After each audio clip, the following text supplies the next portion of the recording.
I want to tell you the best journey of my life. Itu jadi bagian dari perjalanan setiap orang. Kalau diisinya dengan diam aja di tempat, apa iya bakal ada hal-hal menarik yang terjadi? I think this is the time to let the adventure begin. Padahal kita bisa berjalan lebih jauh dari yang kita bayangkan. Hey, beruntung apa enggak? Excuse me, you know where is this place? You can come with us, tapi kamu harus lanjut lagi pakai kapal. Can I join you? Oke. Okay, thank you. Setiap orang butuh perjalanan ke tempat-tempat di luar zona nyaman. I met good people along the way. Their kindness really moved me. Manap, ini ada kebetulan ini mau ke pulau. Tolong diantar lah. My whole sense awakened by this incredible nature. And the people who are sincere can be seen and felt. Supaya bisa terus belajar hal baru. I understand the meaning of her words now. She's the one who introduced me to this place, to let me find an answer. A journey is about connection, interaction, mutual respect. It's about each other. Oh, di sini. This one was given by my mother. Kamu sudah tepat datang kemari. Not only about receiving, but also about giving. Lengkapi perjalananmu bersama Songkok Nasional Afta Al-Furqan kita.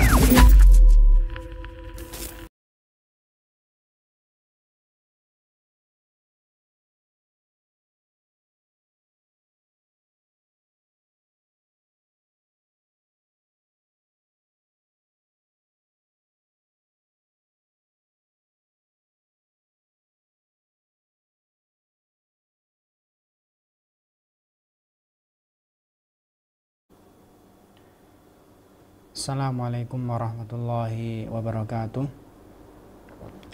Bismillahirrahmanirrahim. Alhamdulillahirabbil alamin. Wassalatu wassalamu ala asyrafil anbiya'i wal mursalin nabiyina Muhammadin wa ala alihi wa ashabihi wa man tabi'ahum bi ihsanin ila yaumiddin. Amma ba'd. Kaum muslimin rahimani wa rahimakumullah. Pada kesempatan kali ini kita akan melanjutkan pembahasan tentang adab-adab membaca Al-Quran, ya, masih mengkaji kitab yang sama, yaitu kitab Shahihul Adab Al-Islamiyah karya Syekh Wahid bin Abdussalam Bali. Di sini beliau menyebutkan di antara adab-adab ketika membaca Al-Quran adalah al-kaffu anil qiraah idza syara bin nuas, ya, berhenti membaca Al-Quran apabila merasa ngantuk. Ya.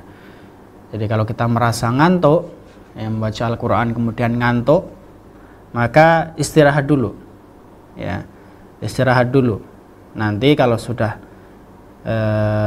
hilang ngantuknya, dilanjut lagi, ya.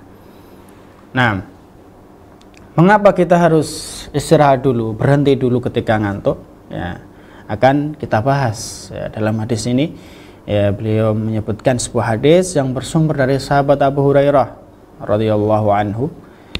Ani Nabi sallallahu alaihi wasallam qala, bahwasanya Rasulullah sallallahu alaihi wasallam bersabda, "Idza qama ahadukum minal lail," apabila salah seorang di antara kalian bangun untuk sholat malam, tahajud, ya, fastajamal Qur'anu ala lisanihi, ya, kemudian dia merasa kesulitan membaca Al-Quran, lisannya merasa berat membaca Al-Quran, ya, karena ngantuk, ya, jadi enggak berat, lisan mau membaca Al-Quran berat, ya, karena belum sadar, ya, jadi dia enggak sadar dengan apa yang dia ucapkan, ya. Falam yadri ma yaqul falyattaji, ya, kemudian dia nggak ngerti apa yang dia ucapkan, ya, maka hendaknya dia berbaring, maksudnya adalah tidur dulu, ya, sampai ngantuknya tadi hilang, ya. Hadis riwayat Imam Muslim bersumber dari sahabat Abu Hurairah, ya, sahabat Nabi SAW yang mulia, ya, yang dikenal dengan hafidzus sahabah, penghafalnya para sahabat, karena satu-satunya sahabat yang banyak meriwayatkan hadis dari Nabi SAW, ya. terkenal dengan kunyahnya Abu Hurairah, ya, namanya siapa diperselisihkan oleh para ulama, ya. Dan yang masyhur adalah Abdurrahman ibn Sakhr. Itu namanya Abu Hurairah adalah Abdurrahman ibn Sakhr radhiyallahu anhu. Beliau wafat tahun 59 Hijriyah. Wallahu taala alam. Nah, jadi makna hadis ini adalah bahwasannya annal abda idza kana fi sholatil lail, apabila seorang sedang menunaikan salat malam, ya, salat tahajud, fasaubat alaihi qiraatul Quran, ya, kemudian merasa kesulitan membaca Al-Quran, berat membaca Al-Quran, ya, li ghalabatin nu'as alaih, ya, karena apa namanya, ngantuk, ya, karena ngantuk, hatta sara la yadri ma yaqul, saking ngantuknya sampai dia nggak sadar apa yang dia ucapkan, ya. Falyattaji, maka hendaknya istirahat dulu, ya, jadi jangan dilanjut dulu membaca Al-Quran kalau ngantuk, ya. Membaca Al-Quran di malam hari, ya, murajaah Al-Quran di malam hari dengan sholat, ya, kalau kita hafalan Al-Quran kita gunakan untuk sholat, ya, itu lebih kuat, ya, nanti akan lebih kuat hafalan kita. Ya, tapi kalau kondisinya sedang tidur, nah ini malah kadang bisa merusak hafalan, ya, bisa campur aduk, ya, bahkan kita nggak sadar apa yang kita ucapkan, ya. Hatta yadhhaba anhun naum, maka istirahat dulu sampai, ya, ngantuk itu hilang, ya, sampai kita benar-benar sadar, ya. Li'alla yughayyir kalam Allah, karena efeknya sangat berbahaya ketika kita ngantuk kemudian membaca Al-Quran. Bisa jadi kita merubah kalamullah, ya, merubah kalamullah. Wala'allahu ya'ti bima la yajuz, bahkan bisa jadi, ya, ketika dia ngantuk mengucapkan hal yang tidak boleh diucapkan dalam sholat, ya, min qalbi ma'anihi wa tahrifi kalimatihi, ya, karena bisa jadi apa, kita membolak-balik maknanya, ya, merubah kalimatnya, ya, warubbama yad'u ala nafsi, bahkan bisa jadi, ya, orang yang ngantuk dan sholat, orang ngantuk kemudian sholat, ya, sholat dalam kondisi ngantuk, itu bisa jadi apa, berdoa keburukan untuk dirinya. Nah, karena itu bahaya sekali, ya, kalau kita ngantuk maka sadarkan dulu, ya, hilangkan dulu ngantuknya dengan tidur lagi sebentar, ya, atau dengan berwudu atau dengan hal-hal yang lain, yang penting apa, bisa menghilangkan ngantuk, atau ngopi dulu boleh. Nah,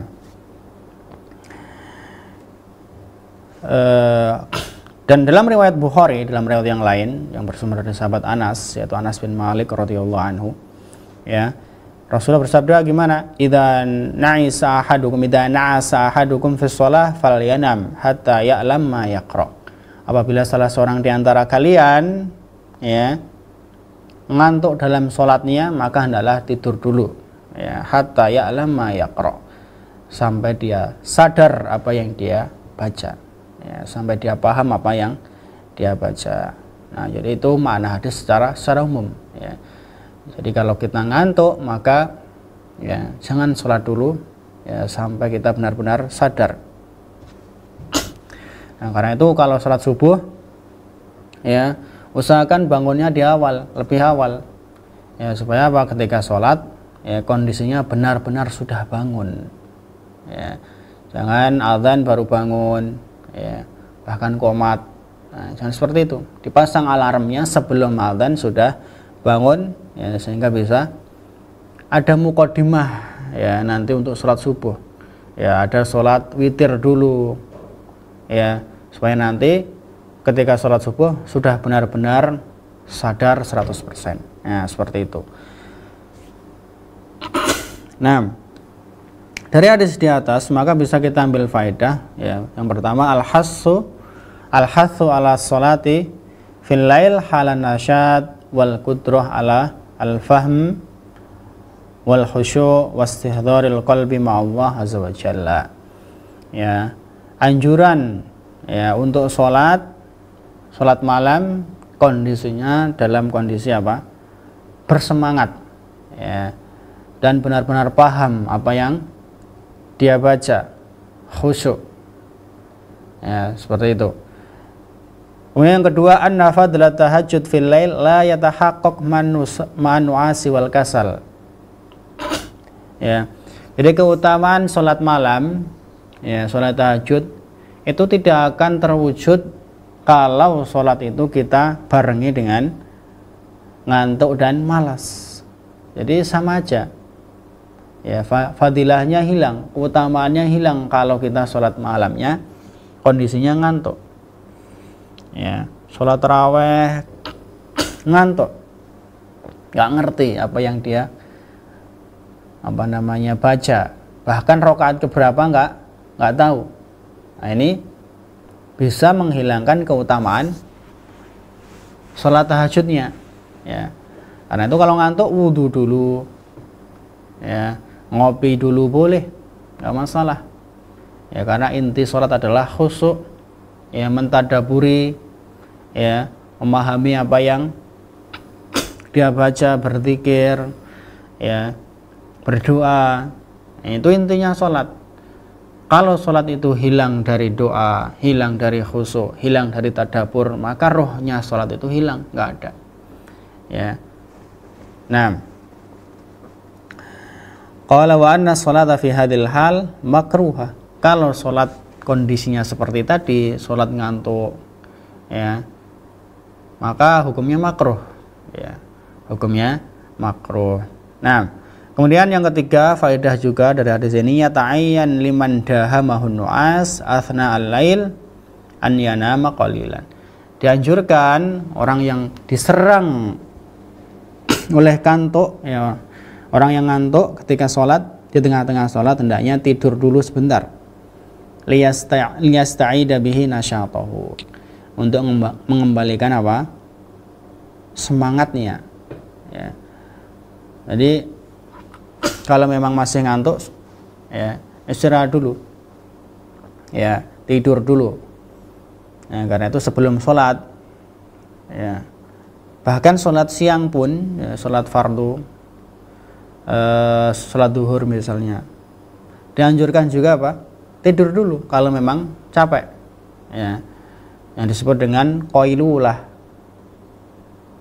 ya, disebutkan dalam hadis aqilu fa inna syaitana la yaqilu ya, qailulah lah, tidur siang ya, qailulah ya, qailulah itu tidur siang sebentar ya, tidurlah siang sebentar sebelum sholat. Kenapa? Karena setan itu tidak tidur siang ya. Tujuannya apa? Sebenarnya adalah untuk mengembalikan semangat ya, karena habis kerja seharian ya, sepanjang hari bekerja capek, istirahat dulu sebelum sholat ya, atau belajar capek, istirahat dulu sebelum sholat ya. Kemudian yang keempat, yuqasu 'alan nu'as fil karahah kullu syagilin yushghiluhu minal khusyu' ya. Maka kita kiaskan ya, ngantuk ini bisa kita kiaskan dengan apa ya, semua kesibukan yang membuatnya sibuk, yang membuatnya lelah ya, seperti tadi belajar ya, belajar dari jam 7 sampai jam 11 atau setengah 12, maka ini melelahkan ya, bisa jadi sholatnya ngantuk nanti, maka istirahat dulu, qailulah dulu tadi ya, sholat tidur siang dulu sebentar ya. Nah,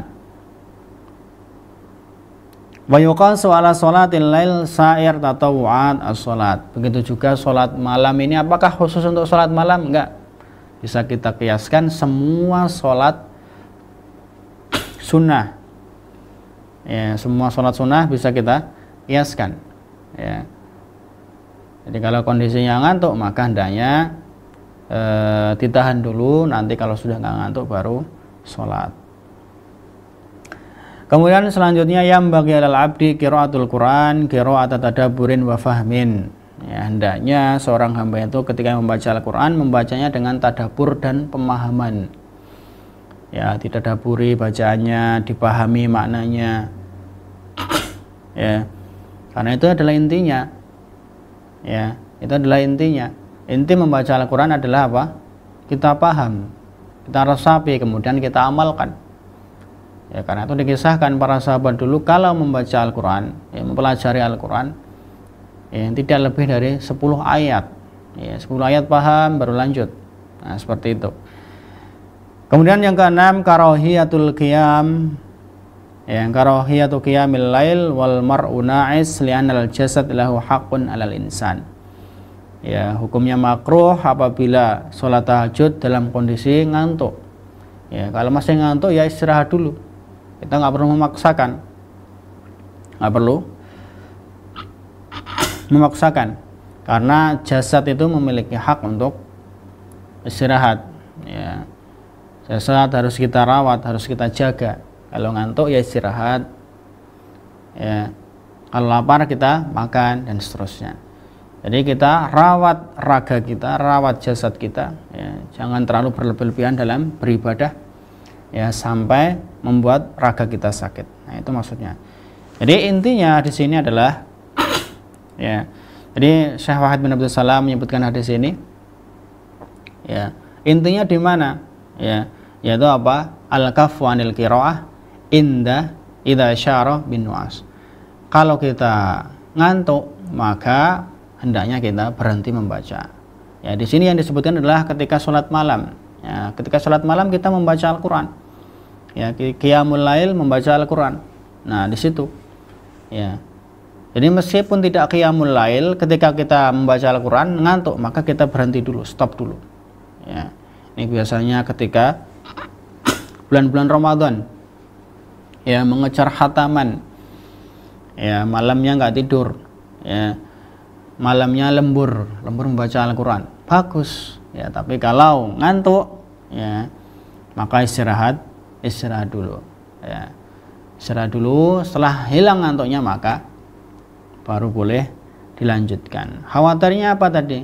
Ya, merubah kalimat dalam Al-Quran. Ya, karena kadang kita membaca tapi nggak sadar, otak sudah nggak sadar apa yang kita baca, apa yang kita ucapkan, apa yang kita katakan. Nah, ini bahaya. Bisa jadi apa ditakutkan tadi? Berdoa kejelekan untuk dirinya. Yang lebih parah lagi kalau merubah, ya, Al-Quran, ya, merubah maknanya, merubah kalimatnya, membolak-balik. Ya. Nah, itu juga apa?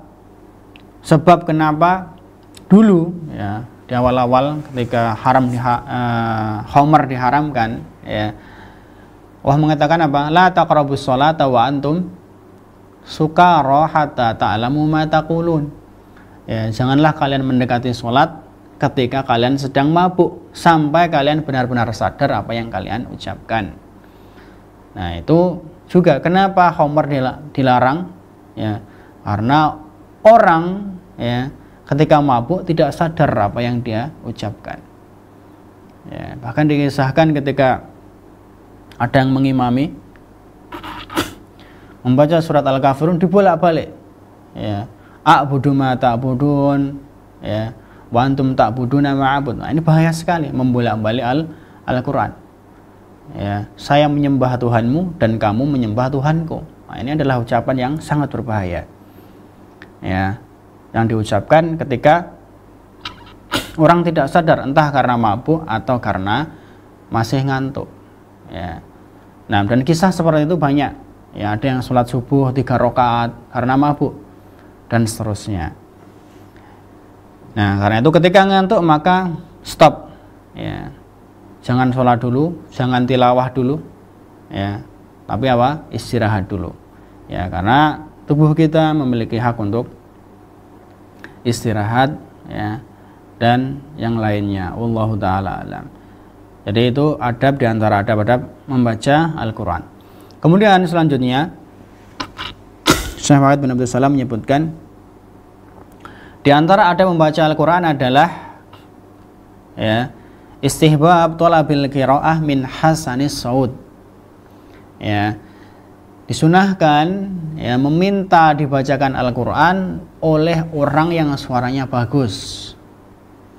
Ya, jadi kita boleh meminta orang yang suaranya bagus baca Al-Quran, surat ini, ya, boleh. Ya, bahkan ini sunnah hukumnya. Ya, nah, beliau menyebutkan sebuah hadis yang bersumber dari sahabat Abdullah bin Mas'ud radhiyallahu anhu. Beliau mengatakan, qala lin Nabi sallallahu alaihi wasallam, Rasulullah bersabda kepadaku, berkata kepadaku, Iqra alayya. Ya, bacakanlah Al-Qur'an untukku. Ya. Qultu, Abdullah bin Mas'ud berkata, Aqra'u alayka wa alayka unzila? Apakah saya membacakan Al-Qur'an untukmu padahal Al-Qur'an itu diturunkan kepadamu? Ya. Qala fa inni uhibbu an asma'ahu min ghairi. Rasulullah mengatakan apa? Saya suka kalau mendengarnya dari orang lain. Fa qara'tu alaihi suratan nisa. Maka Abdullah bin Mas'ud membacakan Al-Qur'an kepada Nabi sallallahu alaihi wasallam surat An-Nisa. Nah, dibacakan surat An-Nisa. Hatta balagtu, sampai bacaan saya tuh sampai pada ayat fa kaifa idza ji'na min kulli ummatin bi syahidin wa ji'na bika ala haula'i syahida.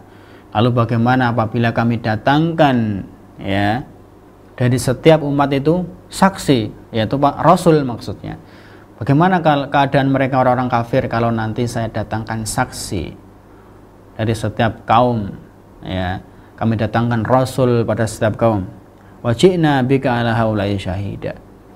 Lalu kami datangkan ya kamu wahai Muhammad ya sebagai saksi atas mereka semua, bahwa mereka adalah umatmu. Ya. Jadi bagaimana keadaan mereka dan bagaimana keadaanmu? Ya. Qala amsik. Ya, ketika mendengar ayat itu Rasulullah mengatakan apa? Cukup. Berhenti.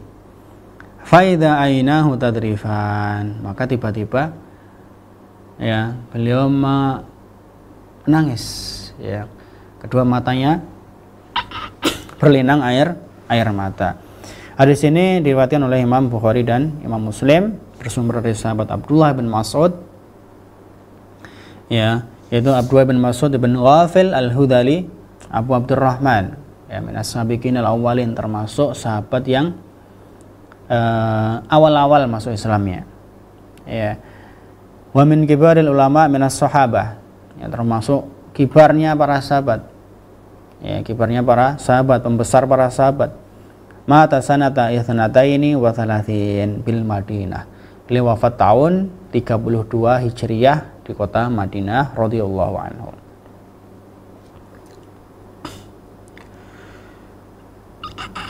Kaum muslimin rahimani wa rahimakumullah, dalam hadis ini ya Nabi SAW meminta Ibnu Mas'ud supaya apa? Membacakan Al-Quran ya.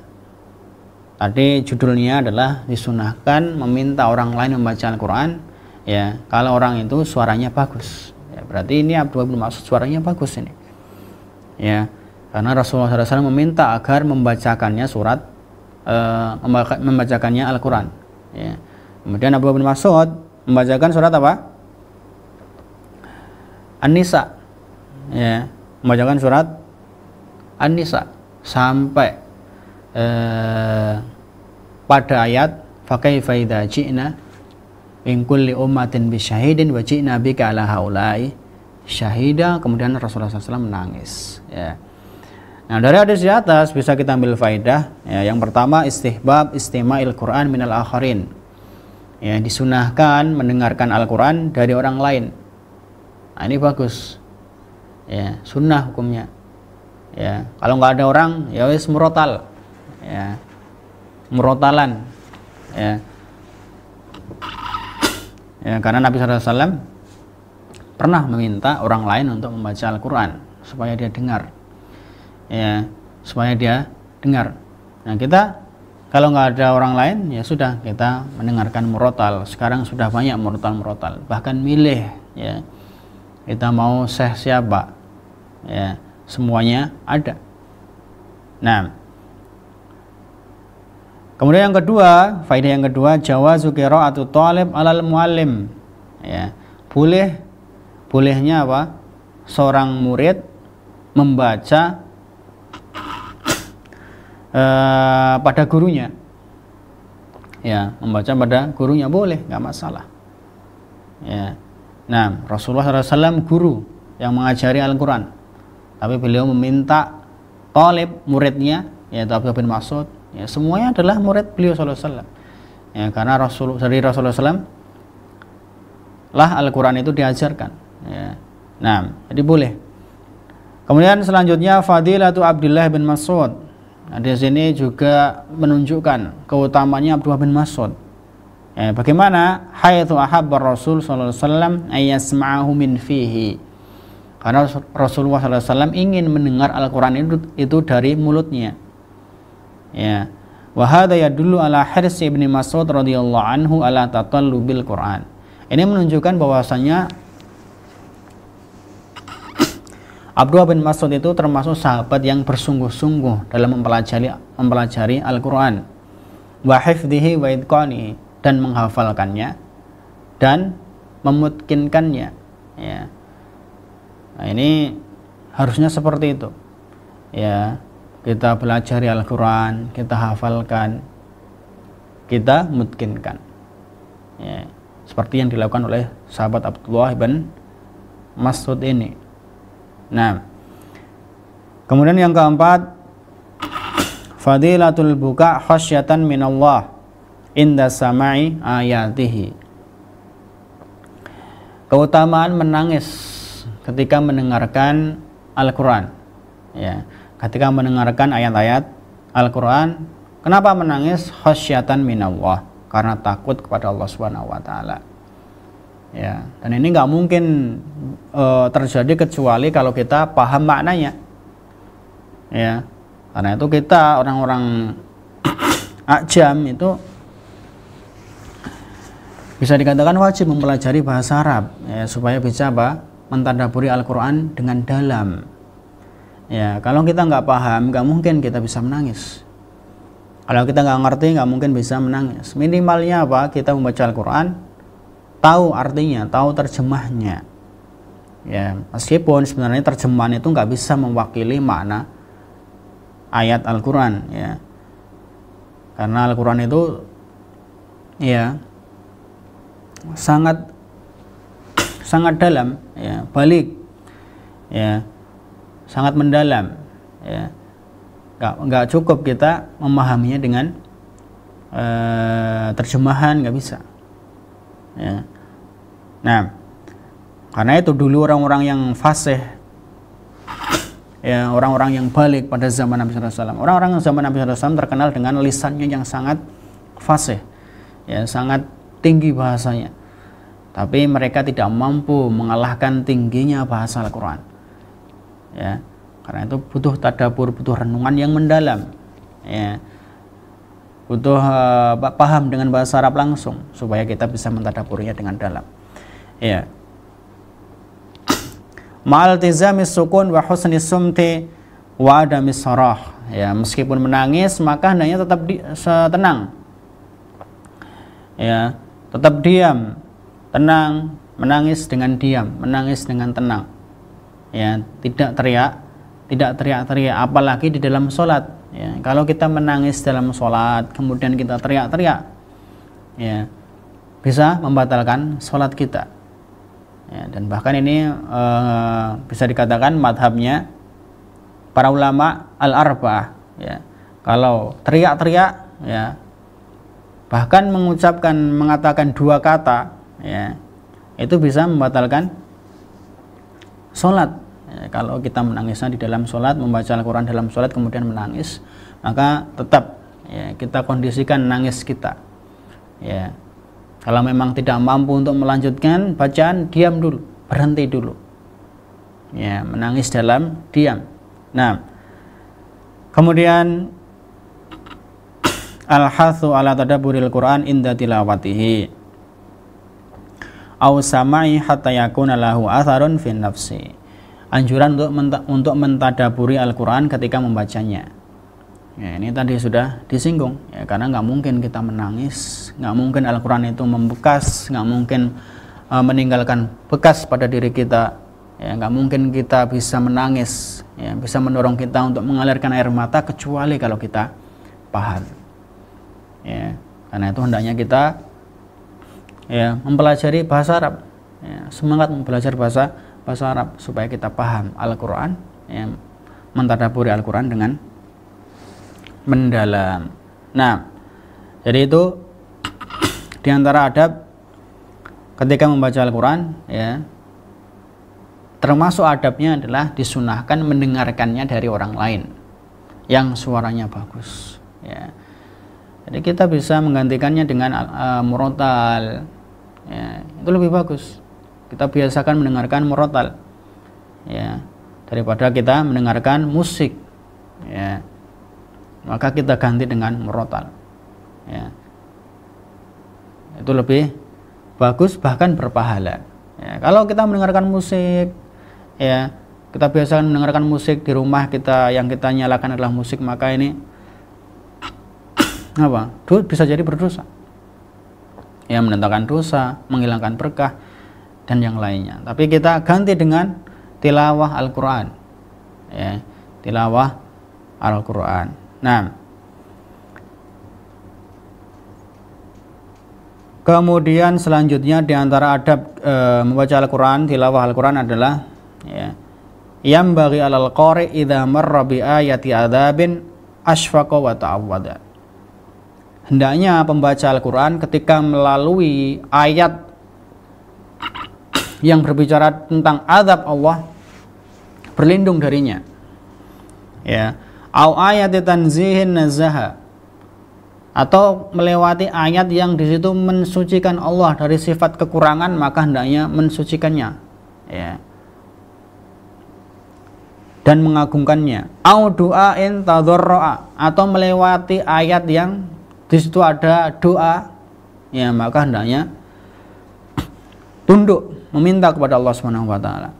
Wa idza marra bi ayati sajdatin sajada. Begitu juga apabila melewati ayat di situ ada sajadah ya, sajadah ya, ayat yang ada sajdahnya, maka hendaknya apa? Sujud, disebut dengan sujud tilawah. Nah, jadi adab ini sebenarnya sudah kita bahas pada poin sebelumnya, yaitu ad-du'a inda Al-Quran, berdoa ketika membaca Al-Quran. Artinya ketika melewati ayat-ayat seperti tadi yang ketika melewati ayat yang di situ menyebutkan azab, berdoa berlindung dari adab tersebut ya. Ketika melewati ayat di situ mensucikan Allah dari sifat kekurangan ya, kita sucikan Allah, kita agungkan Allah ya. Begitu juga ayat-ayat yang menyebutkan surga ya, kita minta Allah Subhanahu wa taala surga dan seterusnya. Tapi di sini diulang lagi ya, ditegaskan lagi ya. Hadisnya sama, hadisnya Hudzaifah ya, yang beliau sebutkan ya, dalam riwayat Muslim, an Hudzaifah radhiyallahu anhu ya, annahu shalla khalfan nabi sallallahu alaihi wasallam qiyamal lail, bahwasanya Hudzaifah dulu pernah salat malam bermakmum dengan Nabi sallallahu alaihi wasallam. Faqara'a bil Baqarah wan Nisa wa Al Imran.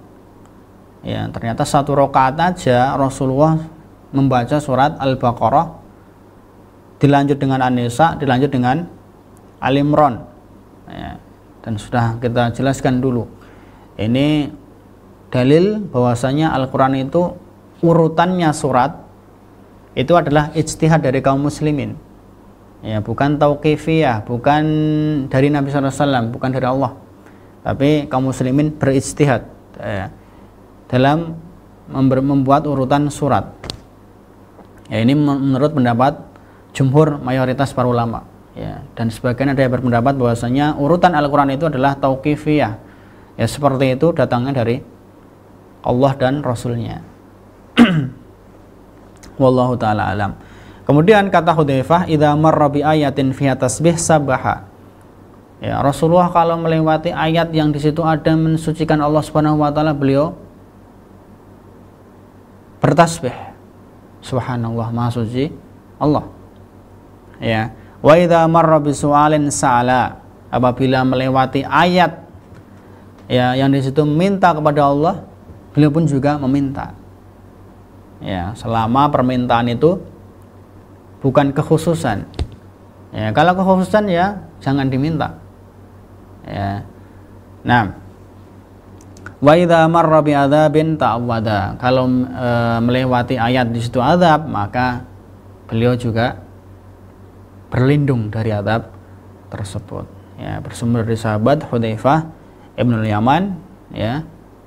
Hudzaifah Ibnu Al-Yaman, beliau wafat di awal kekhilafahan Ali bin Abi Thalib radhiyallahu anhu, yaitu sekitar tahun 36 Hijriyah radhiyallahu anhu.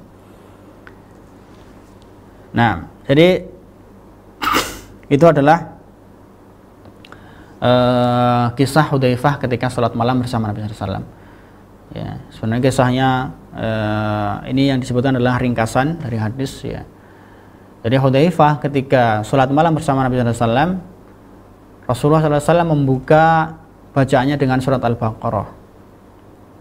Ya, maka Hudzaifah sebagai makmum, ya, wah panjang ini sholatnya.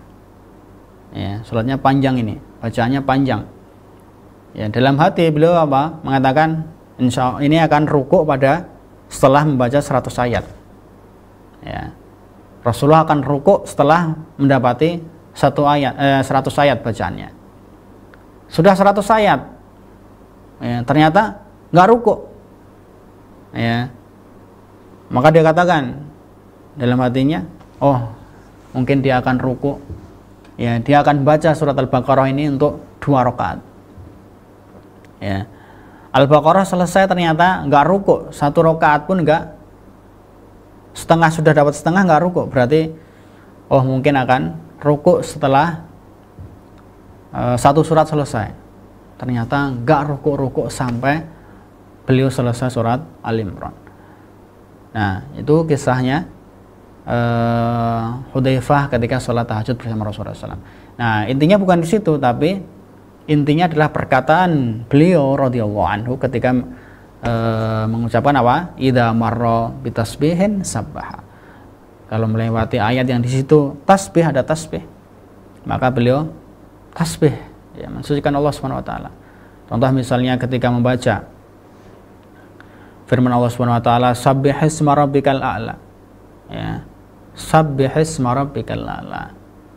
Sucikanlah nama Tuhanmu yang maha tinggi. Ini kita hendaknya mengucapkan subhanallah, ya, dan seterusnya. Jadi ketika melewati ayat-ayat seperti itu, ya, kita sucikan Allah Subhanahu wa taala. Ya, ketika ada ayat azab, kita berlindung dari azab tersebut, jangan sampai menimpa kita sebagaimana menimpa umat terdahulu. Ya. Ketika ada anugerah, ketika ada nikmat, ketika ada permintaan di situ, kita minta, ya, supaya kita mendapatkan hal yang sama seperti umat dulu yang pernah dapatkan. Selama doa itu, ya, permintaan itu tidak khusus. Ya, kalau khusus, ya jangan.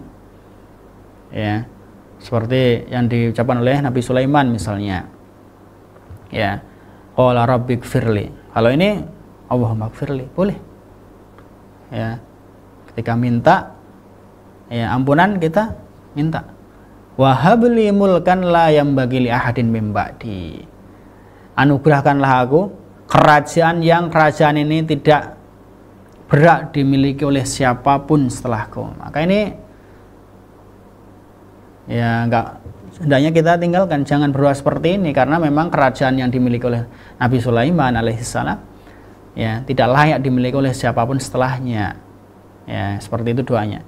Nah, wallahu taala alam. Jadi adab ini sudah pernah kita bahas pada adab sebelumnya, yaitu ad-du'a inda Al-Qur'an. Kemudian yang terakhir, ya, di antara adab yang beliau sebutkan, di antara adab tilawah ini yang terakhir setelah ini adalah adab berpuasa. Nah, adab yang terakhir yang beliau sebutkan adalah adamul qiraah fir ruku'i wala fis sujud. Tidak membaca Al-Qur'an ketika sedang ruku' dan sedang sujud. Ya, ketika rukuk dan sujud tidak boleh kita membaca Al-Quran. Beliau Syekh Wahid bin Abdul Salam hafizahullah ta'ala menyebutkan sebuah hadis yang bersumber dari sahabat Abdullah bin Abbas radhiyallahu anhuma. Ya, beliau mengatakan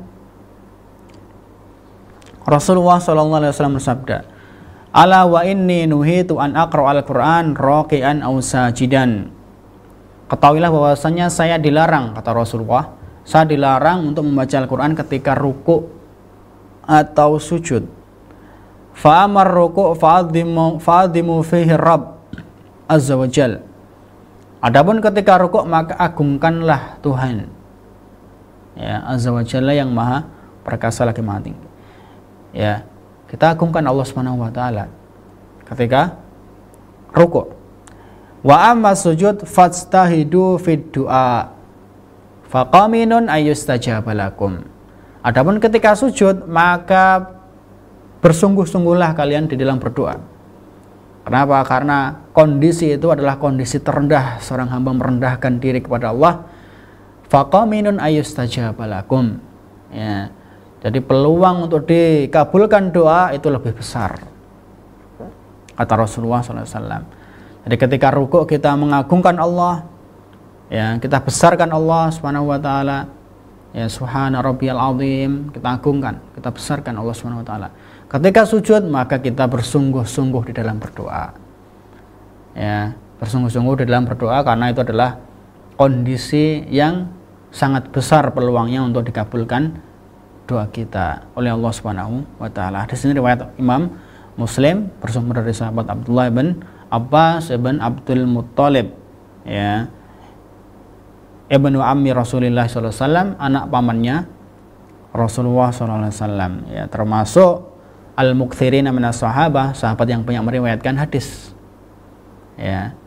Bahkan Rasulullah SAW mendoakannya dengan doa khusus, Allahumma faqihu fiddin wa 'allimhu at-ta'wil. Ya. Jadi jadikanlah Ibnu Abbas ini faqih dalam beragama, dalam agamanya. Ya, tahu hukum-hukum syariat, ya. Wa 'allimhu ta'wil, dan ajarkanlah dia ya Allah, ya, tentang tafsir Al-Qur'an. Wahadul abadilah min fuqahai as-sahabah, ya, termasuk salah satu abduah yang 4, ya. Jadi ada abduah, namanya abduah 4 orang sahabat, namanya abduah semua. 4-4-nya adalah ahli fikih semua. Di antaranya siapa? Ya, ini Abdullah bin Abbas radhiyallahu anhuma. Nah, jadi di sini, ya, dalam hadis ini annallaha naha nabiyahu sallallahu alaihi wasallam an yaqra'al Qur'an fi halir ruku' au as-sujud. Ini makna hadisnya. Jadi Allah Subhanahu wa taala melarang, ya. Saya dilarang. Maksudnya siapa yang melarang? Allah Subhanahu wa taala.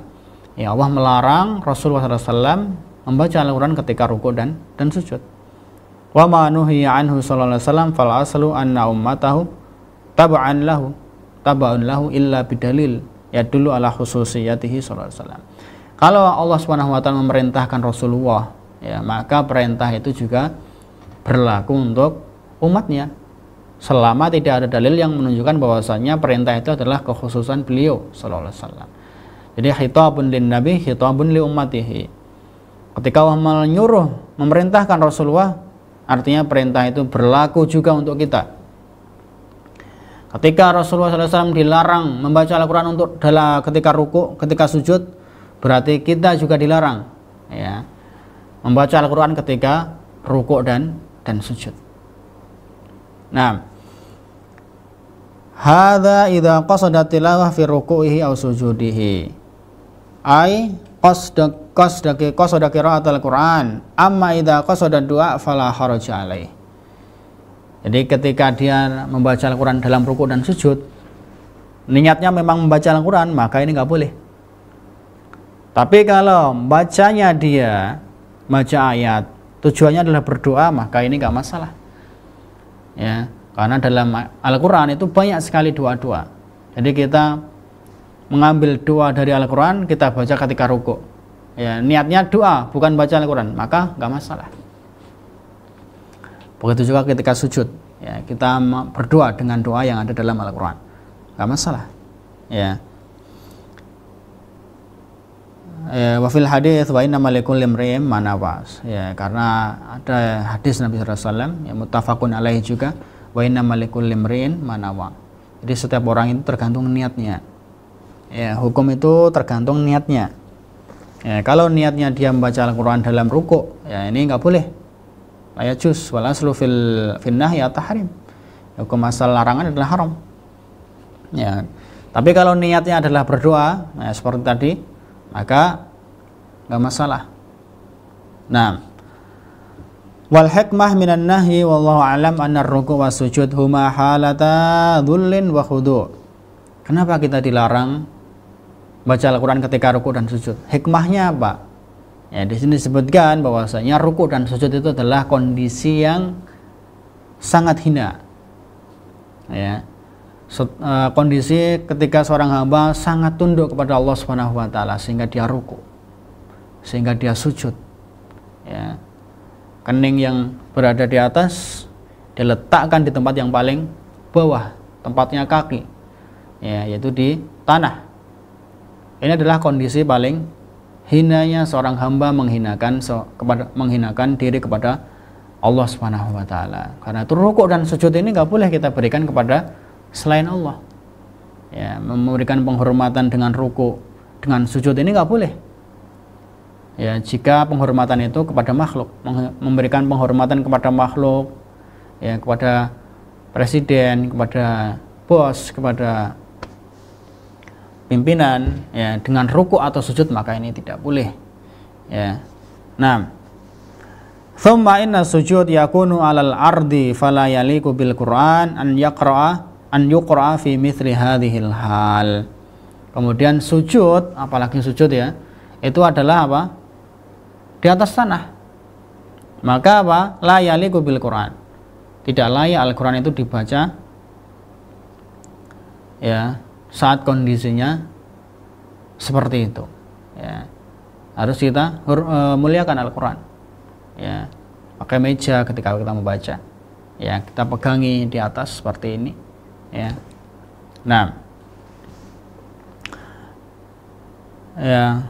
Kemudian Rasulullah SAW mengatakan dalam hadis ini, wa amar ruku' fa'adhimu fihi rabb, azza wa jalla, ay qulu subhana rabbiyal azim wa nahwihi aw wa nahwahu minat tasbihat, ya, al-waridah fir ruku'. Ya, jadi ketika ruku' maka agungkanlah Allah, yaitu dengan mengucapkan apa? Subhana rabbiyal azim. Ya, subhana rabbiyal azim, subhana rabbiyal azim. Hadza ta'zim lirabb, pengagungan kepada Allah Subhanahu wa taala. Bisa dengan doa ini atau dengan doa-doa lain, zikir-zikir lain yang sahih, yang datang dengan sahih dalam hadis-hadis Nabi sallallahu alaihi wasallam. Ya. Subhanakallahumma rabbana hamdika Allahumma ighfirli, subhana rabbiyal azim, ya. Dan zikir-zikir lain yang datang dengan sanad yang sahih dari Rasulullah SAW. Kemudian beliau mengatakan wa amma sujud fajtahidu fid du'a. Ya, yambaghi lil musalli ay yukthira minad du'a halas sujud. Li'annahu minal mawadhi allati yustajabu fiha ad-du'a. Jadi dianjurkan ketika orang itu sedang sujud, ya, untuk bersungguh-sungguh ketika berdoa. Ya, ketika sujud berdoa kepada Allah Subhanahu wa taala. Ya, karena itu termasuk apa? Tempat-tempat, ya, di antara tempat-tempat yang seorang hamba doa ketika saat itu di tempat tersebut, ya, di waktu tersebut, di momen tersebut, ya, doanya akan dikabulkan, itu adalah ketika sujud. Ya, karena itu ketika sujud bersungguh-sungguh dalam berdoa. Waqad thabata fi Muslimin, ya, anhu sallallahu alaihi wasallam annahu qala, ya, diriwayatkan oleh Imam Muslim bahwasanya Rasulullah SAW bersabda, aqrabu ma yakunul abdu min rabbih wa huwa sajidun fa'akthiru ad-du'a. Ya. Jadi kondisi seorang hamba itu sangat dekat dengan Tuhannya adalah saat kondisi seorang hamba itu sedang sujud. Maka perbanyaklah berdoa ketika sujud, kata Rasulullah SAW, dan hadis ini sahih diriwayatkan oleh Imam Muslim. Ya. Lakin ma'a qaul subhana rabbiyal a'la li'annahu wajib. Tapi sebelum berdoa jangan lupa mengucapkan subhana rabbiyal a'la. Karena itu wajib, ya. Jadi katakan subhana rabbiyal a'la. Subhana rabbiyal a'la. Setelah itu berdoa, boleh. Ya. Boleh berdoa. Ya, karena itu kalau kadang imamnya sangat ketika sholat jamaah, kadang imamnya lama ketika sujud, sujudnya lama sekali, maka jangan disia-siakan waktu tersebut. Ya, ketika imam sujud dan sujudnya lama, maka itu adalah kesempatan kita sebagai makmum untuk memperbanyak doa di situ. Ya, jangan cuma baca subhana rabbiyal a'la 3 kali kemudian diam, jangan. Ya, maksimalkan waktu itu, momen itu untuk berdoa, karena waktu itu adalah waktu paling dekat, ya, waktu hamba paling dekat dengan Tuhannya, ya, waktu mustajabnya doa ketika sujud, ya, karena itu maksimalkan doa ketika sujud, ya. Nah, karena itu misalnya kita sholat malam, tahajud misalnya, ya, perpanjang durasi sujud kita. Ya, karena itu tadi dalam hadisnya Hudzaifah ketika beliau radhiyallahu anhu ikut sholat malam bersama Nabi SAW, ya, Rasulullah ketika berdiri baca surat Al-Baqarah, baca surat An-Nisa, baca surat Al-Imran. Kemudian dikatakan oleh Ibnu Mas'ud, rukuknya mirip-mirip dengan berdirinya. Artinya apa? Rukuknya pun lama. Ya. Kadzalika sujudu qaribun min ruku'ihi. Sujudnya juga mirip-mirip dengan durasi rukuknya. Artinya sujud beliau sallallahu alaihi wasallam itu panjang, lama. Ya. Nah, sujud yang lama seperti itu, maka ketika mendapati imam sujudnya lama, maka gunakanlah untuk berdoa. Berdoa dengan sungguh-sungguh. Berdoa dengan sungguh-sungguh, karena itu adalah tempat mustajab, waktu mustajab, momen mustajab. Doa kita akan dikabulkan oleh Allah Subhanahu wa taala. Nah, Nabi SAW mengatakan apa? Faqaminun ayyustajaba lakum, ay jadirun ayyustajaba lidu'aikum li'anna aqraba ma yakunul abdu min rabbihi wa huwa sajidun. Ya, jadi apa namanya, kemungkinan besar akan dikabulkan oleh Allah Subhanahu wa taala, karena ketika sujud itu adalah kondisi seorang hamba sangat dekat dengan Tuhannya. Wa mahallu istijabah wa mahallu istihbab ihtalati du'a wa kathratihi idza kana al-insan yusalli munfaridan aw fi jama'atin, ya, yustahabbuna al-italah. Ya, jadi sujud adalah tempat, termasuk tempat dikabulkannya doa, ya. Maka hendaknya seorang apabila sholat sendirian, misalnya sholat tahajud, ya, jangan buru-buru ketika sujud, ya. Ditambah durasinya, ya, untuk berdoa, untuk bermunajat kepada Allah Subhanahu wa taala, dan kondisinya sedang sujud. Ya, begitu juga imam, ya. Kalau bisa menambah durasi sedikit, ya. Kalau bisa menambah durasi sedikit ketika sujud, ya, supaya bisa berdoa di situ. Wallahu taala a'lam. Nah, dari hadis di atas bisa kita ambil faedah, ya. Kaidah intinya adalah an-nahyu an qiraatil Qur'an fi halatir ruku' was sujud fi shalah.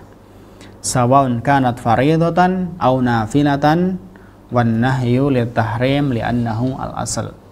Dilarangan membaca Al-Quran ketika ruku atau sujud dalam sholat, ya. Kenapa? Sawaun kanat faridatan au nafilah, entah itu sholat fardu atau sholat sunnah, ya. Jadi larangan membaca Al-Quran ketika ruku dan sujud dalam sholat, entah itu sholat fardu, sholat wajib maupun sholat sunnah. Dan hukum asal larangan adalah haram, ya, sebagaimana yang disebutkan oleh para ulama, al-aslu fin nahyi yufidu at-tahrim. Ya, hukum asal larangan itu apa? haram. Ya, sampai ada dalil yang mengatakan bahwasanya itu adalah makruh. Ya, sampai ada dalil yang memalingkan ya dari hukum haram jadi makruh. Ya, misalnya Nabi melarang, tapi ternyata beliau melakukannya, berarti ini indikasi bahwasanya apa? Hukum larangan itu tidak sampai haram tapi makruh. Kenapa? Karena Nabi melakukan. Ya, Nabi melakukan. Apakah berarti Nabi melakukan hal yang makruh? Ya, tidak boleh kita mengatakan Nabi melakukan hal yang makruh.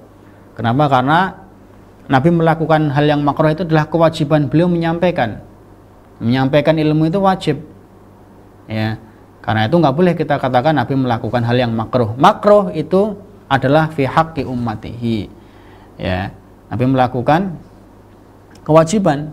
Ya, yang mana kalau sudah disampaikan, ya berarti itu hukumnya menjadi makruh kalau dilakukan oleh umatnya. Ya, contoh misalnya Nabi SAW melarang minum sambil berdiri. Ya, tapi ternyata Rasulullah SAW ketika haji minum zam-zam sambil berdiri. Apakah berarti Nabi melakukan hal yang makruh? Tidak boleh kita katakan Nabi melakukan hal yang makruh. Kenapa? Karena beliau hanya menunaikan kewajiban dari Allah Subhanahu wa taala menyampaikan ilmu kepada umat. Artinya dia menyampaikan hal yang wajib. Ya. Dan minum sambil berdiri itu akhirnya menjadi makruh fi haqqi ummatihi. Ya, untuk umatnya. Ya, itu termasuk adab kita kepada Nabi sallallahu alaihi wasallam. Enggak boleh kita mengatakan Nabi melakukan hal yang makruh. Enggak, itu adalah wujud dari Nabi sallallahu alaihi wasallam melakukan perintah Allah, menyampaikan ilmu. Nah, jadi hukum asal larangan adalah haram. Ya, sampai ada dalil yang memalingkan dari haram menjadi makruh. Ya, contohnya apa? Ketika Nabi melarang, kemudian ternyata beliau juga melakukan, berarti itu indikasi bahwasanya hukumnya makruh bagi umatnya. Nah, kemudian yang kedua, anna Nabi sallallahu alaihi wasallam Abdullah taala ya'tamiru bi amrillah wa yantahi amma nahahu. Ini menunjukkan bahwasanya Rasulullah itu manusia biasa, hamba Allah. Karena itu nggak boleh kita tuhankan. Ya, para ulama mengatakan Muhammad Abdullah wa Rasuluh. Ya, Abdullah artinya la yu'bad, hamba Allah yang nggak boleh kita sembah, kita tuhankan. Ya, nggak boleh. Ya, wa Rasulun la yukadzab, meskipun dia hamba biasa, tapi dia adalah Rasul, nggak boleh kita dustakan. Ya, karena itu Abdullah wa Rasuluhu, hamba Allah biasa yang nggak boleh kita sembah, Rasuluhu, utusan Allah yang nggak boleh kita dustakan. Ya, kalau Nabi Muhammad SAW adalah hamba Allah, artinya apa? Beliau melakukan perintah Allah, ya sebagaimana kita, karena hamba Allah kita melakukan perintah Allah, diperintah, terperintah ketika diperintah. Ya. Wayantahi ammanaha, begitu juga Rasulullah SAW juga berhenti dari larangan Allah Subhanahu wa taala. Nah, kemudian faedah yang penting juga adalah annal ahkam ats-tsabitah fi haqqir Rasul sallallahu alaihi wasallam hiya li ummatihi. Bahwasanya hukum yang berlaku untuk Nabi sallallahu alaihi wasallam itu juga berlaku untuk umatnya. Al-ahkamu tsabitah lin nabi tsabitah li ummatihi. Hukum yang berlaku untuk Nabi sallallahu alaihi wasallam maka berlaku juga untuk kita, ya, umatnya beliau sallallahu alaihi wasallam. Hukum asalnya. Ya, jadi kalau ada perintah dalam Al-Qur'an, ya ayuhan nabi, ya, misalnya wahai Nabi sallallahu alaihi wasallam, wahai Muhammad. Itu seruan itu juga berlaku untuk kita. Ya, berlaku untukmu, untukku dan semuanya umat Nabi sallallahu alaihi wasallam. Khitabun lin nabi, khitabun li ummatihi. Lianna Nabi sallallahu alaihi wasallam lam yukhbirna illa li ajli ta'assibihi. Karena Rasulullah sallallahu alaihi wasallam enggak mungkin memberikan kabar kepada kita, ya, cuma cerita saja. Enggak mungkin. Tujuannya adalah at-ta'assibihi. Ya, Rasulullah menyampaikan supaya apa? Kita ikuti. Ya, kita contoh. Ya. Karena itu para ulama mengatakan apa? Syarat ibadah itu diterima adalah ikhlas karena Allah Subhanahu wa taala. Kemudian ta'asi bin Nabi, mencontoh Nabi sallallahu alaihi wasallam. Ya. Ketika Nabi sallallahu alaihi wasallam melakukan, kita lakukan hal yang sama. Ya. Seperti yang dilakukan oleh Rasulullah sallallahu alaihi wasallam. Apalagi dalam bab ibadah, hukum asal ibadah itu haram. Ya. Hukum asal ibadah itu haram sampai ada dalil yang mewajibkannya, mensunahkannya. Ya, sholat nggak ada asalnya sampai ada dalil aqimus sholah, shallu kama ra'aitumuni usolli. Ya, tunaikanlah sholat. Ya, kata Allah Subhanahu Wa Taala. Dan kata Rasulullah SAW, sholatlah seperti aku menunaikan sholat. Ya, sebagaimana kalian melihatku sholat. Nah, seperti itu. Jadi dalam bab ibadah, hukum asalnya adalah haram. Ya, karena itu kita cari, kamu kok melakukan ibadah ini, apa dalilnya? Sahih seperti ini. Ya. Mana referensinya? Ya, mana hadisnya, mana ayatnya? Nah, wallahu taala alam. Jadi kemudian selanjutnya, ya ini termasuk penting juga, faidah masyru'iyatud du'a hala sujud bi ayyi du'ain kana. Disyariatkannya apa? Berdoa ketika sujud dengan doa apapun. Ya, dengan doa apapun, tentunya setelah subhana rabbiyal a'la tadi sudah dijelaskan, atau zikir yang lainnya yang pernah dicontohkan oleh Rasulullah SAW dalam hadis yang sahih. Kemudian setelah itu boleh kita berdoa dengan doa apapun. Ya, dengan doa apapun. Min talabi khairai ad-dunya wal akhirah wal isti'adzah min syarriha. Boleh kita minta kebaikan dunia dan akhirat, boleh. Doa apapun boleh ketika sujud. Ya. Dengan bahasa apapun boleh, nggak masalah. Karena Allah maha tahu, ya, mengerti, paham. Nah, kenapa? Karena li'anna sujud min mawatin ijabatid doa. Karena sujud merupakan di antara tempat, ya, yang mustajabah ketika berdoa pada saat itu. Ya. Karena itu durasinya ketika sujud tambah kalau jadi imam. Ya, kalau sholat sendiri tambah durasi sujudnya. Ya, perbanyak doa di situ, doa dengan sungguh-sungguh. Ya, setelah zikir, ya, yang dicontohkan oleh Nabi SAW, berdoa. Ya, jadi itu adalah beberapa adab-adab ketika membaca Al-Quran. Ya, dan mungkin itu yang bisa kita bahas pada kesempatan kali ini. Ya, mudah-mudahan bermanfaat dan bisa kita amalkan.